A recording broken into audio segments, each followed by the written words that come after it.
Amis de Beffroi Vision, bonjour. C'est avec plaisir que je vous retrouve pour vous présenter le journal de cette semaine. Nous commençons ce journal par un mariage, puis nous marcherons pour Octobre Rose, et à l'issue de cette marche, nous découvrons la cuvée des roses. Après une formation au premier secours, visionnons un film sur les aidants. Pour changer de registre, nous assisterons à un concours au marché aux bestiaux. Et, sans transition, 2 assemblées générales vous seront présentées. Pour terminer, quelques brèves. Pas celles de comptoir, je vous rassure.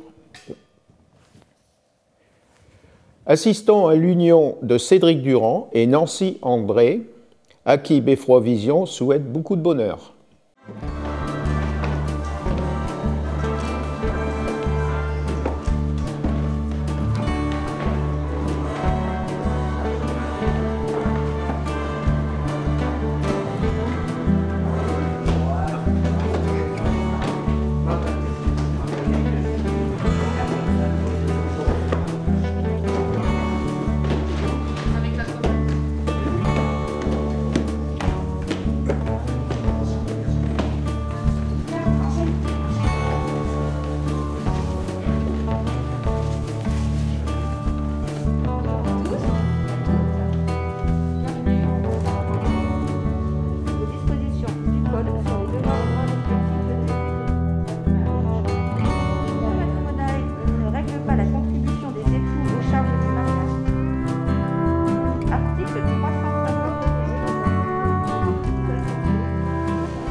Monsieur Cédric Michel Durand, consentez-vous à prendre pour épouse Madame Nancy Bernadette Marie-Jeanne André, ici présente?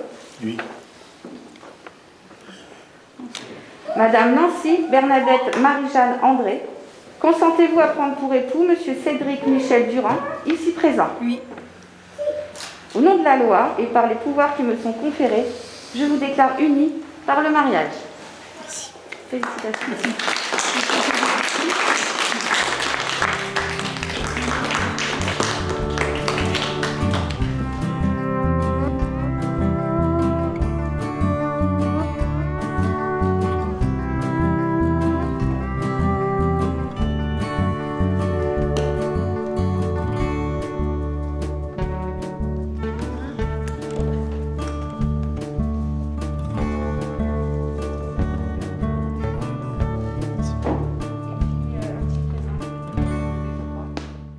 Le musée départemental Matisse s'est mobilisé pour Octobre Rose à la campagne nationale de sensibilisation au dépistage du cancer du sein, en organisant une marche solidaire sur un parcours de 2,5 km. Accompagnons les participants. Nous sommes réunis ici, les agents du musée Matisse, nos collègues de l'unité territoriale de prévention d'action sociale, donc l'antenne du Cateau, les collègues de la maison départementale de l'autonomie, et puis comme nous avions une réunion ce matin avec des collègues de la direction de la culture, de la direction de l'environnement et de l'itinérance, donc nous nous sommes retrouvés scindés en 2 groupes, une 50aine d'agents du département. Nous voulions célébrer de manière particulière cette année le mois d'Octobre Rose parce que le musée Matisse est touché personnellement par cette maladie. Et donc nous avons tous une pensée pour une de nos collègues et nous sommes voilà, très motivés pour rassembler, pour élargir notre action. C'est une première, on continuera tous les ans maintenant à organiser une marche et peut-être d'autres événements autour de cette thématique. Donc c'est important également pour la ville du Cateau, puisqu'il y a différentes structures, notamment je pense au centre social ou au CCAS, donc, qui sont en lien directement avec ces thématiques de prévention sociale et sanitaire. Alors, la marche est purement symbolique. Comme vous le voyez, nous avons des t-shirts qui ont été faits spécialement par le département du Nord pour que nous puissions les porter aujourd'hui. C'est important par notre présence dans les rues du Cateau. Nous venons de faire un parcours de 2,5 km, donc empruntant le centre et puis quelques points qui sont chers au musée Matisse. en lien avec la famille Matisse. Donc c'était important pour nous de donner de la visibilité à cette action et à cette cause pour laquelle nous voulons nous manifester.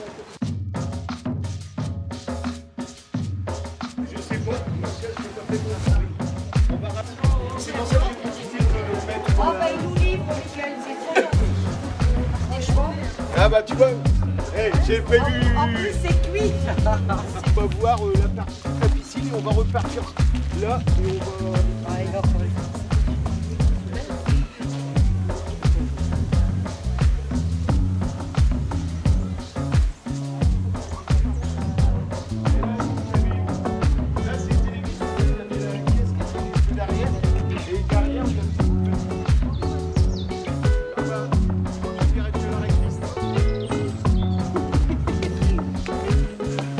Attention quand vous allez rallumer.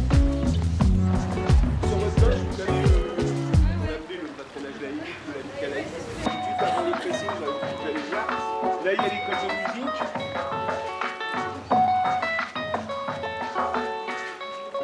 Voilà, bain-douche. Par un bâtiment, j'ai été alerté les élus, j'ai dit pourquoi pas pour la grande maison qui est là-bas, qui est importante aussi, c'est Matisse, son oncle et sa tante. C'est ça, Emmanuel.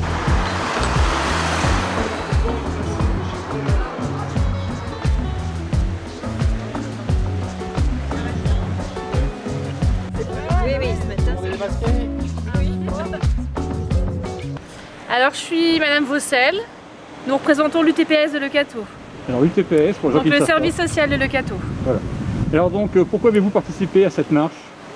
Ça nous tenait à cœur de se mobiliser dans le cadre d'Octobre Rose et puis donc de pouvoir faire une activité aussi ensemble avec les collègues du travail et d'autres collègues, du secteur. Alors finalement, là, on est revenu dans la cour du musée, alors comment ça va? Très bien. Content d'avoir participé. On a passé un très bon moment. On a pu découvrir différents endroits de Leucateau.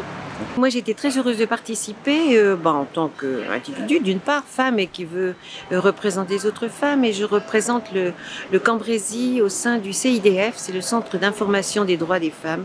Alors, c'est pas tout à fait directement pour la lutte contre le cancer du sein, c'est plus pour les violences faites aux femmes.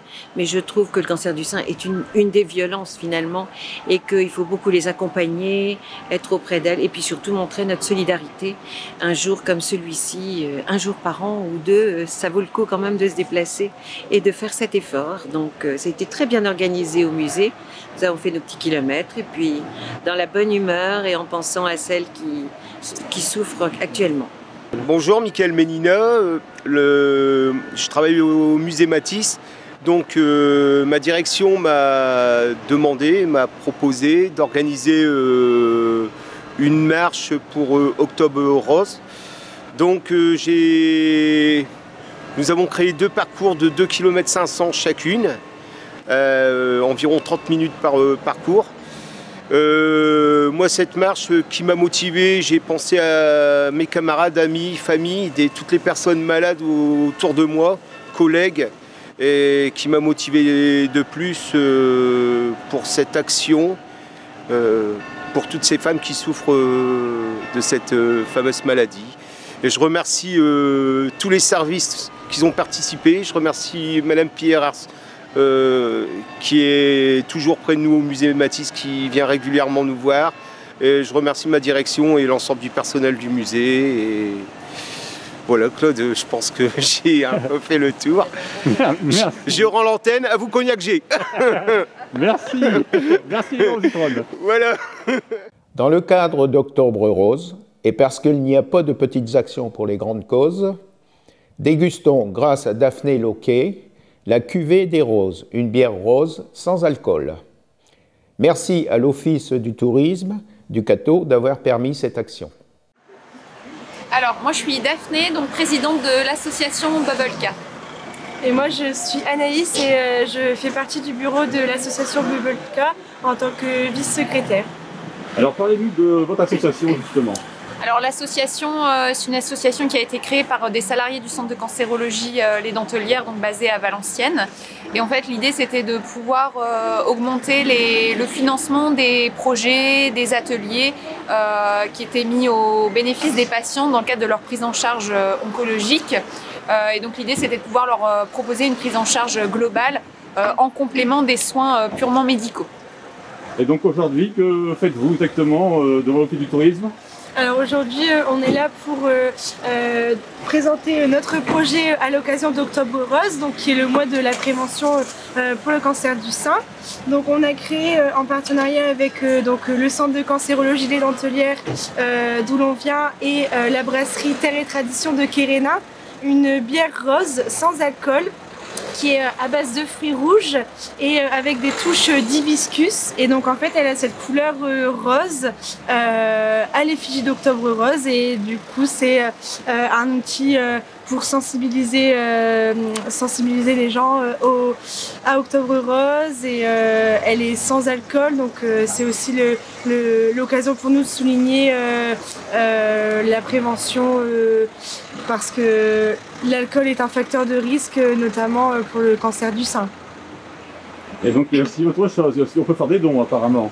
Oui, alors on récolte bien entendu les dons, et comme l'a indiqué Anaïs, donc c'est un projet pour Octobre Rose, et tous les bénéfices sont reversés à l'association pour financer des projets pour les patients atteints de cancer. Merci mesdames. Merci. Cathésiens, cathésiennes, âgés de 16 à 23 ans, apprenez à sauver des vies grâce à la formation de secourisme qui vous est proposée par la ville du Cateau. Voyons la marche à suivre et, surtout, n'oubliez pas que l'apprentissage de certains gestes primordiaux peuvent vous permettre de sauver des vies en attendant les secours adaptés. Oh, monsieur! Monsieur! Monsieur! Si vous m'entendez, serrez-moi la main, ouvrez les yeux. Oui, il y a des mains. Monsieur! À l'aide! Au secours, à l'aide!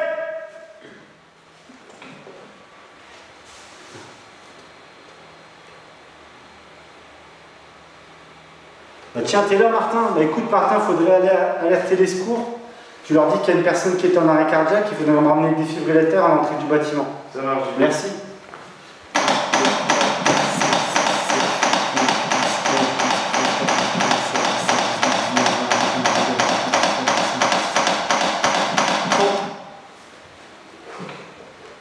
Bah écoutez, je m'appelle Cédric, donc je suis sapeur-pompier professionnel au centre de secours de Cambrai.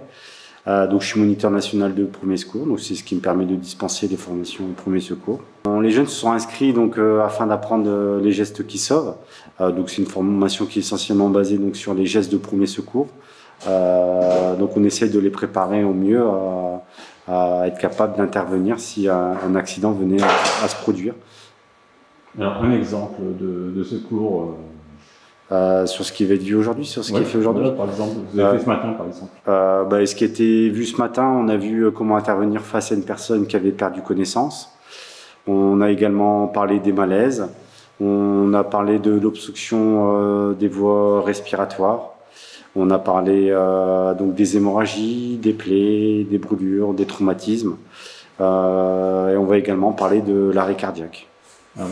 On va parler justement des plaies. Alors, rappelez-nous ce qu'il faut faire quand on se blesse et on a une plaie. Il faut évaluer la gravité donc de la plaie. Donc, à savoir qu'en secourisme, par exemple, on considère deux types de plaies, la plaie simple et la plaie grave. Donc, on a vu comment déterminer justement la gravité et puis les gestes qui s'imposaient en fonction de la plaie à laquelle on était exposé. Alors, par exemple, ils n'utilisent pas de coton, hein. Non, on n'utilise pas de coton pour désinfecter une plaie, effectivement. Pas de coton, pas d'alcool associé à tout ça. Quelle est votre solution alors? Antiseptique neutre et puis une compresse stérile dans la mesure du possible. Alors, comment ça se passe avec tous ces jeunes là, sur cette journée? Écoutez, un groupe jeune plutôt intéressé et intéressant. Ça fait plaisir de retrouver un petit peu toute cette jeunesse prête à sauver des vies. Margot, j'ai 20 ans et je suis ici pour la formation de premier secours. Et moi c'est Hugo Alliot, donc je suis également ici aujourd'hui pour la formation de secours et j'ai 21 ans. Alors qu'est-ce qui vous a motivé à venir à cette formation ? Déjà dans un premier temps de savoir les gestes que nous mettons en pratique ici. Donc en tant que secouriste, s'il y a un accident qui peut arriver à l'un de nos proches, à notre famille, à nos camarades de classe, ce qui peut arriver dans n'importe quel lieu, et notamment pour les accidents au niveau de la route également. Alors qu'est-ce que vous allez retenir principalement déjà de ce que vous avez vu ? Ce que vous avez appris depuis ce matin ? On a appris donc par exemple au niveau, pour l'instant au niveau des plaies, au niveau des brûlures, comment s'en préoccuper. Au niveau d'une obstruction, si on sentait une légère, si on n'arrivait plus à respirer, en fait que quelque chose qui nous bloquait par exemple au niveau de l'artère pour manger. Après on avait vu les brûlures aussi, brûlures, plaies, malaise cardiaque. Les malaises, oui, on a vu. Alors par exemple, qu'est-ce qu'il faut faire pour qu'on ait un malaise cardiaque? Quelles sont les opérations à appliquer? Un malaise cardiaque, déjà, dès qu'on voit une personne qui commence à faire un malaise, on peut prendre par exemple l'exemple de la crise d'épilepsie, qui est le fait qu'une personne est par exemple, elle s'évanouit et en fait elle tremble. Donc le but ce serait déjà de laisser la personne faire sa crise d'épilepsie calmement, lui protéger la nuque, ce qui est très important, donc écarter les objets qui sont à proximité de la personne. Et ensuite, la laisser terminer et lui poser des questions si elle a terminé, qu'elle puisse nous serrer la main si elle nous sent et si elle arrive à répondre à nos questions. Notamment qui est presque la même chose que la perte de connaissance. Donc là, à cette demoiselle aussi, ce qu'elle a retenu, qu'est-ce qu'elle peut nous expliquer? Alors moi j'ai retenu donc différents gestes, notamment le garrot, le point de compression. J'ai retenu également la position latérale de sécurité et différents gestes. Alors c'est quoi une position latérale de sécurité? Alors c'est une position où on met la jambe gauche sur le côté en cas de malaise. Ça consiste en fait à ce que la personne soit au moins mise à l'abri entre guillemets et également il faut que le bras soit dans le signe d'un angle droit et qu'en fait on place l'autre main au niveau de la joue de la personne pour l'allonger, pour qu'elle soit vraiment en situation de confort et en toute sécurité. Au moins elle se sent protégée. Est-ce que c'est une formation à conseiller à des camarades comme vous? Oui, on le recommande. On pense que ça pourrait très bien servir à n'importe quel type de personnes, notamment peut-être des personnes qui sont plus jeunes que nous, même des plus vieilles.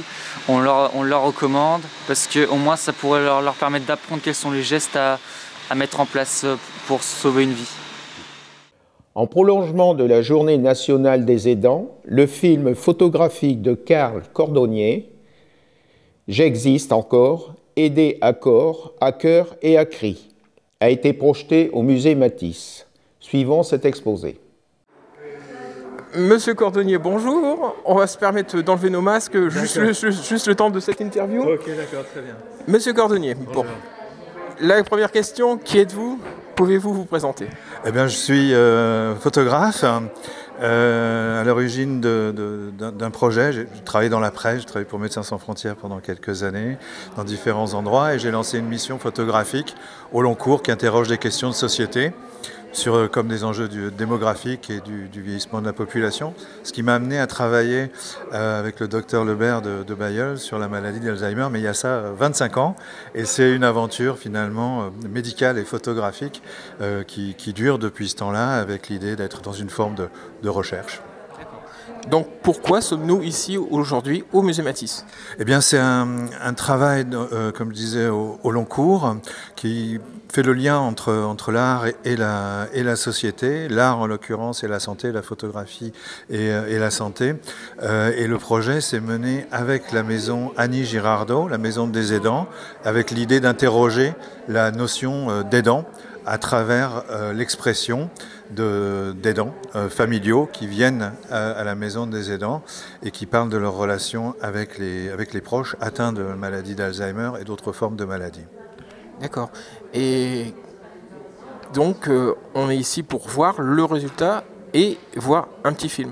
Voilà, ce qui était important, c'était le processus, c'est-à-dire d'impliquer les personnes dans une démarche artistique à travers de l'écrit, à travers de l'expression écrite, à travers la photographie. J'ai réalisé les images chez eux, à domicile, dans l'intime, et l'idée c'était de trouver une forme, adaptée aussi au Covid, sous la forme d'un film photographique qui met en relation leurs paroles, à la narration à la première personne et puis les photographies qui sont posées dans le film. Il y a 12 personnages photographiés dans toute la région, à Dunkerque, Le Cateau, Lille, Carvin et Montdidier, pour montrer l'élément commun qui existe dans les aidants, même si chaque séquence, chaque histoire est singulière et aborde une des problématiques qui nous permettent de comprendre davantage ce que peut être cette notion d'aidant. Vous dites chaque histoire est singulière, mais est-ce qu'il n'y a pas un point commun? Ah, il y a c'est différent parce que chaque personne, le processus était de laisser la libre cours aux personnes de s'inscrire dans le projet ou pas. Donc c'est une fenêtre ouverte sur leur capacité d'expression. En ça, il y a une dimension un peu politique sur cet aspect-là, de dire je m'empare de mon histoire. Dans une période de la vie, on en est dépossédé, et de se dire je me la réapproprie, pas forcément uniquement à travers le témoignage, mais à travers une médiation, à travers une médiatisation et à travers la dimension créative qui permet de créer des images qui représentent quelque chose de l'ordre de très personnel. Et dans les histoires, eh bien, on a des personnes qui sont à un stade débutant, une femme qui s'occupe de son mari, un mari qui s'occupe de sa femme à un stade différent, des personnes qui sont à un moment donné placées, d'autres qui ne le sont pas, qui posent la question de est-ce que je le place ou pas, de la culpabilité. Donc on rentre dans des choses qui sont quand même très, très profondes, très, très complexes. On a un mari qui s'occupe de sa mère, une fille qui s'occupe aussi de sa mère, et puis une dame qui a été aidante toute sa vie et qui l'a découvert, mis en évidence lors des ateliers. On s'est dit mais oui, mais en fait j'ai été aidante toute ma vie. Qu'est-ce que ça veut dire pour moi? Qu'est-ce que ça veut dire pour mes enfants et pour mes petits-enfants? Et donc à travers les images, on aborde la notion de famille. Et j'ai utilisé beaucoup de photographies de famille, des images vernaculaires que j'ai intégrées dans les documentaires qui donnent à voir finalement le récit d'une vie, des éléments. Et les travaux qu'on a réalisés aujourd'hui, eh bien, sont la représentation d'une idée qui ont été évoquées en atelier. Et parce que le lien avec la photographie est très important. La photographie a un lien fort avec la mémoire, avec la mort, avec la vie. Elle garde une trace dans une période de la vie où on s'en dépossède. Elle matérialise aussi un instant qui est très important. On la partage, on l'échange, ça c'est nouveau. Et ce qui était nouveau pour moi dans ce projet, c'était de voir comment les personnes étaient reporters de leur propre histoire. Ils enregistrent, ils filment, ils photographient. Et tout ça a nourri quelque chose de nouveau dans ce projet ici et aussi dans la région. Et d'un point de vue esthétique, c'est très intéressant parce qu'on traverse toutes les périodes de la photographie en couleur, instamatique, le polaroid. Et du coup, il y a quelque chose de visuel qui nous donne à voir, d'interroger la mémoire photographique et la mémoire personnelle. Donc c'est un projet très riche. Quels sont vos autres projets, si vous en avez? Le fil conducteur de mes travaux, c'est un peu la résilience, la capacité des personnes à faire face à des situations qui sont difficiles, des problématiques de santé, des travaux. J'ai fait énormément de travaux sur l'humain, et là je m'interroge sur le réchauffement climatique, sur la submersion marine. Donc je suis au cœur de la baie de Somme pour travailler sur ce sujet-là. C'est un travail photographique d'anticipation futuriste. Bonjour Monsieur Lietin, est-ce que vous pouvez nous décrire la structure de la Maison des Aidants, là où nous sommes tout de suite? Alors la Maison des Aidants est portée par le centre hospitalier du Cateau. C'est une structure qui vient en aide aux aidants qui accompagnent un proche en perte d'autonomie ou ayant une maladie neurodégénérative. Ça apporte de l'information, une réponse aux besoins, des conseils aux aidants. Ça apporte du soutien aussi, soit en individuel ou en collectif par des groupes de parole. Ça permet aussi l'organisation de répit, avec l'aide d'une assistante de soins gérontologiques qui travaille dans la structure. Et ça propose également des activités socio-culturelles à type de sorties au musée, des séjours aidants-aidés, de la convivialité avec les aidants avant tout. Alors nous sommes ici suite à la projection du film de Karl Cordonnier. quelle est votre réaction déjà sur ce petit film et comment a-t-il été mis en valeur, en route, si on peut dire? Voilà, donc Karl, je l'ai connu grâce à ce projet-là.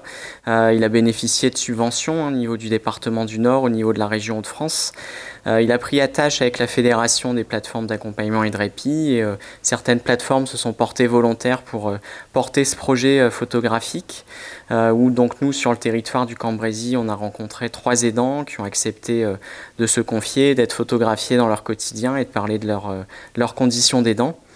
Ça permet de mettre en lumière, comme je le disais, la condition des aidants, d'objectiver le fardeau, la charge qui pèse sur eux au quotidien, 24 heures sur 24, tout au long de l'année, et d'être vraiment un lien entre les messages médiatiques qui peuvent être relayés, la condition des aidants, et le terrain ici sur le territoire du Cambrésis. Et c'était important que le CATO, enfin la Maison des aidants du CATO, participe à cet événement. Pour moi, c'était important, comme je viens de le dire, le fait de mettre en lumière la condition des aidants qui est différente en fonction des territoires, en fonction des conditions de vie, en fonction de l'habitat, en fonction de la pathologie aussi du proche accompagné. Pour moi, c'était important de prendre part au projet et d'être porte-parole quant à la condition des aidants. Et est-ce que vous êtes prêt à vous mettre au service d'autres projets ? Oui, bien sûr. C'était vraiment un projet innovant là, qui permet de sortir du quotidien, de sortir des sentiers battus, de pouvoir mettre en valeur les aidants d'une autre façon, de pouvoir relayer leurs messages d'une façon artistique, j'ai envie de dire, de façon émouvante aussi. Hein. On a vu que dans le film, c'était assez émouvant de partager le quotidien des aidants, leur domicile et leur témoignage est poignant aussi. Alors bien sûr, je suis prêt à collaborer de nouveau, que ce soit avec Karl ou avec d'autres projets, d'autres artistes et d'autres manières, d'autres médiations, j'ai envie de dire, d'autres moyens pour faire parler les aidants. Bonne nouvelle pour les éleveurs, le concours d'animaux de boucherie a bien eu lieu au marché aux bestiaux du CATO. Voyons un peu la taille de nos futurs côtes à l'os. Alors l'événement du jour, c'est concours de la Toussaint, donc 2021. Un bel événement puisqu'on a réuni 60 éleveurs. 60 éleveurs, c'est 300 bovins, une centaine d'agneaux et 50 cochons. Ouvert à une association d'oiseaux, de lapins. C'est sympa, comme ça les enfants peuvent venir voir, c'est une nouvelle espèce pour nous. On a franchement un concours très relevé. Ce qu'on attend maintenant, c'est des animaux qui se vendent au-dessus de la moyenne. Mais je pense qu'il y a beaucoup d'amateurs qui vont venir aujourd'hui. Bonjour à toutes et à tous. Donc, comme l'a très bien résumé Alexandre, un très beau marché aujourd'hui, un très beau concours ce matin, avec une belle présence et surtout un plaisir, en tout cas pour nous, de retrouver cette ambiance, puisque nous en avions été privés pendant plusieurs mois.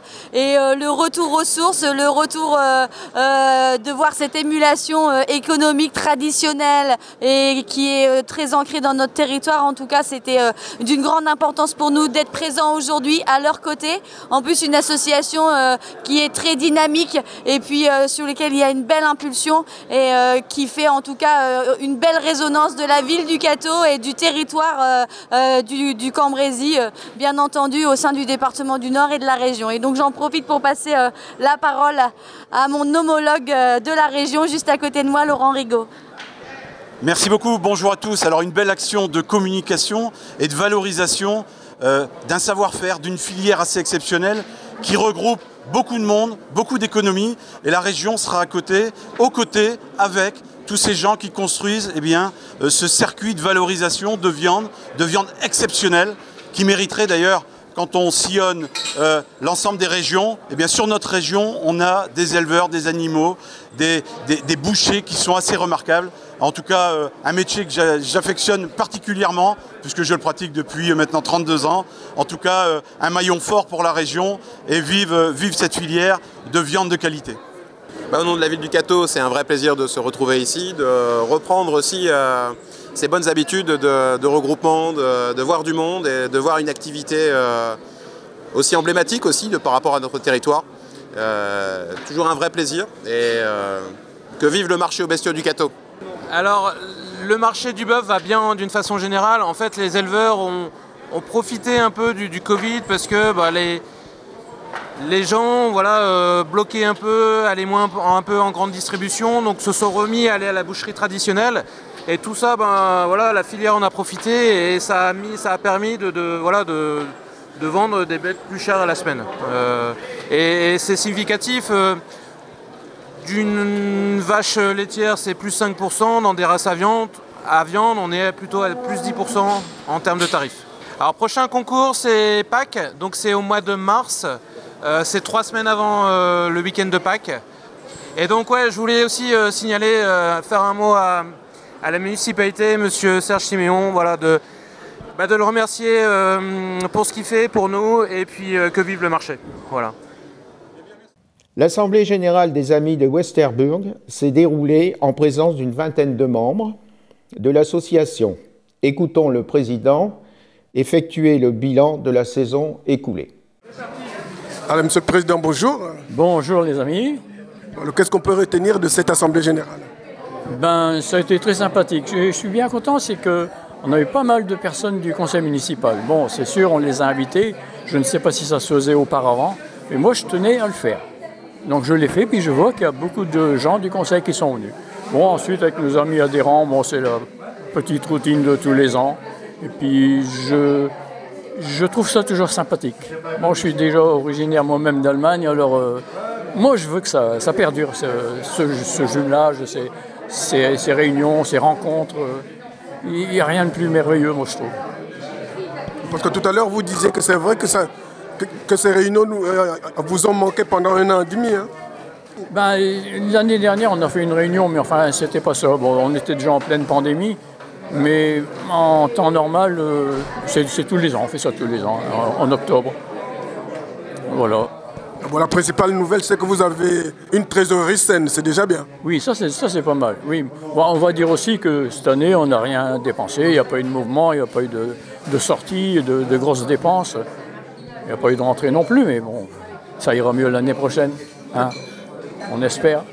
Bon, qu'est-ce que vous avez en projet alors?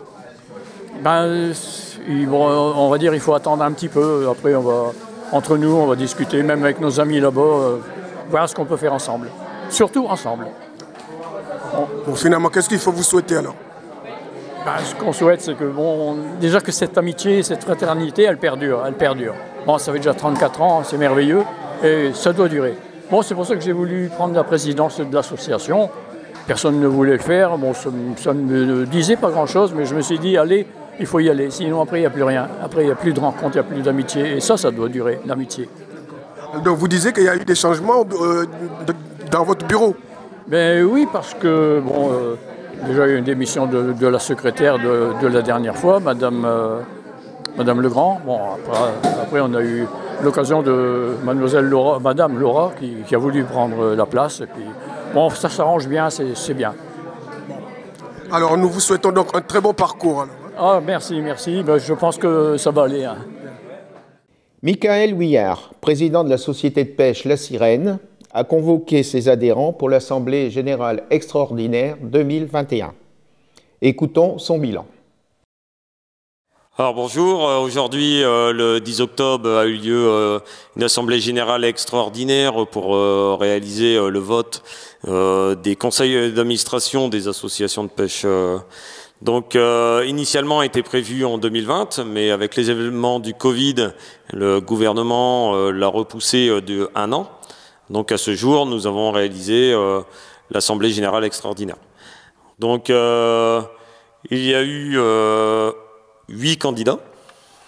Donc il y avait Boucher Patrick, Catillon Dominique, Carlier Gérard, Kahn Thierry, Rimouski Jean-Pierre, Villard Joël, Villard Michael et Villard Vincent. Donc ces 8 personnes ont été élues par les pêcheurs présents lors de la réunion. Puis après, nous avons réalisé la composition du bureau. Donc le bureau est composé du président Villard Michael, le vice-président Boucher Patrick et le secrétaire et trésorier sera Dominique Catillon. Puis nous avons procédé à l'élection des candidats pour le conseil d'administration de la Fédération de pêche du Nord. Donc Une seule candidature s'est présentée, donc la mienne. Je suis actuellement administrateur à Fédération de pêche du Nord depuis 6 ans. Donc j'ai souhaité renouveler la possibilité d'être candidat aux élections du 5 mars 2022 à l'Équin. Voilà. Et puis après, suite à la réunion, nous avons évoqué différents sujets sur la Selle. Donc depuis 2017, il y avait une pollution sur le ruisseau de Richemont sur la commune de Basuel. Donc la personne polluant le ruisseau a été verbalisée par l'Office française de biodiversité en début d'année. Et donc la Fédération de pêche du Nord a porté plainte en tant que partie civile. Puis après, nous avons évoqué les inventaires piscicoles réalisés en septembre sur la commune de Le-Cateau et de Monté. Donc sur la commune de Le-Cateau, la population de l'Épinoche, elle est très faible. Donc moins d'une dizaine d'individus relevés. Le Chabot en baisse, mais bon, pas critique. La population de truites fario sur les géniteurs, nous l'avons relevé beaucoup plus faible que les années précédentes. Et l'absence de truitelles de 1 et de 2 ans, qui sont liées à l'ouverture du barrage et des crues sur les années précédentes. La grande surprise sur le Cateau a été la présence de 85 truitelles de la reproduction de cet hiver, donc qui est une très bonne nouvelle pour le renouvellement des géniteurs sur le Cateau. Sur l'inventaire de la commune de Monté, on est sur une approche similaire. La population de Pinoche, elle est très faible, moins d'une dizaine. Le Chabot, pardon, sur les individus adultes, la population elle est faible. Par contre, il y a une belle population de juvéniles, donc c'est une bonne nouvelle. Sur la population de truites fario, c'est similaire à Le Cateau, très peu d'individus adultes, pas d'individus de 1 à 2 ans. Par contre, en truitelle de l'hiver, seulement 5 individus, donc qui montrent bien l'état très dégradé sur montée de la rivière Selle. Donc la saison de pêche, elle est finie sur la truite depuis le dimanche 3 octobre. Donc il faudra attendre le mois de mars pour revenir repêcher sur la Selle. Mais avec la carte de pêche, il est toujours possible d'aller pêcher le carnassier sur le canal et dans les étangs fédéraux du département. Et voici nos brèves. Prenez note que chaque samedi du mois d'octobre, à partir de 14h30, une visite des souterrains catésiens est organisée. Au Cateau, le sous-sol comporte de nombreuses cavités formant des réseaux très denses sous le centre-ville. Laissez-vous surprendre par ces galeries héritées d'une histoire millénaire et couvertes de nombreux graffitis sur les murs. Visite à partir de 7 ans, mais il faut une bonne condition physique pour gravir les 100 marches d'escalier. Le pass sanitaire est obligatoire et sera contrôlé à l'entrée. Les gestes barrières et le masque sera obligatoire pour les visites. Tarif de la visite 7 €, réservation à l'Office du tourisme. Les Restos du Cœur du Cateau lancent leur 37e campagne. Voici les dates d'inscription pour 2021 au local des Restos du Cœur, 15 rue du Maréchal Mortier. Mardi 2, mercredi 3, jeudi 4 et vendredi 5 novembre aux horaires suivants. Le matin de 9h30 à 12h et l'après-midi de 14h30 à 17h. Pour s'inscrire, vous devrez présenter tous les documents justifiant votre état civil, vos ressources et vos charges justificatives de moins de 2 mois. Important, les photocopies ne seront pas prises en compte. En raison de la crise sanitaire, les mesures de sécurité prescrites par la préfecture seront impérativement appliquées. La distribution des cartes aura lieu toujours au local, le lundi 22 novembre de 14h à 16h30. La première distribution sera effectuée le mardi 23 novembre.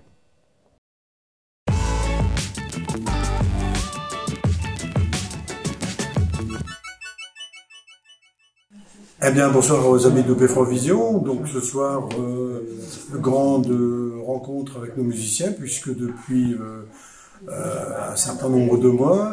Donc depuis la crise du Covid, il n'y avait pas eu de répétition, pas eu de rencontres, ou vraiment très très peu. Donc depuis le mois de juin 2021, l'Harmonie a repris ses activités musicales. Et donc nous sommes ici à l'Oiseau Bleu, salle de répétition ce soir, pour préparer des projets, dont le principal pour l'instant c'est le 24 octobre à travers un concert. Et puis également envisager, puisque je pense que la crise commence à nous laisser un peu d'espoir, de proposer un concert de Sainte-Cécile comme on le faisait traditionnellement, et également la messe de Sainte-Cécile et puis le banquet qui va avec. Donc voilà, donc, les deux projets. Donc, pour démarrer et pour relancer les activités, un concert au théâtre municipal à 16h le 24 octobre. Pascal va vous détailler un peu plus le programme dans quelques instants. Et puis donc deuxième temps, le 27 novembre, pour une messe de Sainte-Cécile, et puis des festivités pour les musiciens, si la crise nous le permet, j'espère qu'elle nous le permettra. Donc voilà, donc reprise effective de nos musiciens. La base est revenue, on a eu beaucoup de retours de musiciens. Bon, quelques exceptions de musiciens qui, pour des raisons personnelles, professionnelles ou de santé et même d'études, ne pourront pas malheureusement nous accompagner. Et je pense que le moment venu, s'ils le peuvent, ils reviendront nous voir. Donc voilà, un petit peu le moment de relance pour notre phalange musicale cartésienne.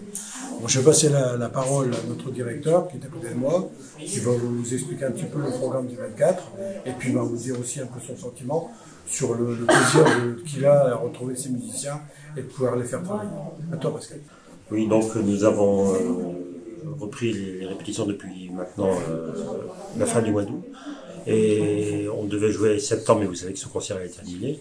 Et donc, avec le musicien, j'en ai parlé au président, on a souhaité pouvoir se produire au mois d'octobre. Donc, on a trouvé enfin une date. Ce sera donc le 24 octobre au théâtre Néo-Dieu à 16h. Et donc, on souhaitait vous inviter à venir nous écouter pour écouter ce programme de musique variée, musique légère, puisque c'est un concert de musique festive, hein, des démarches, des musiques de danse, des musiques aussi où on va faire chanter le public. Donc venez nombreux, ça nous encouragera à continuer nos activités. Comme tout le monde, on a été durement touché par cette crise du Covid et on souhaite vraiment renouer les liens avec notre public. Voilà. Donc n'hésitez pas, poussez la porte du théâtre René de Dieu le 24 octobre.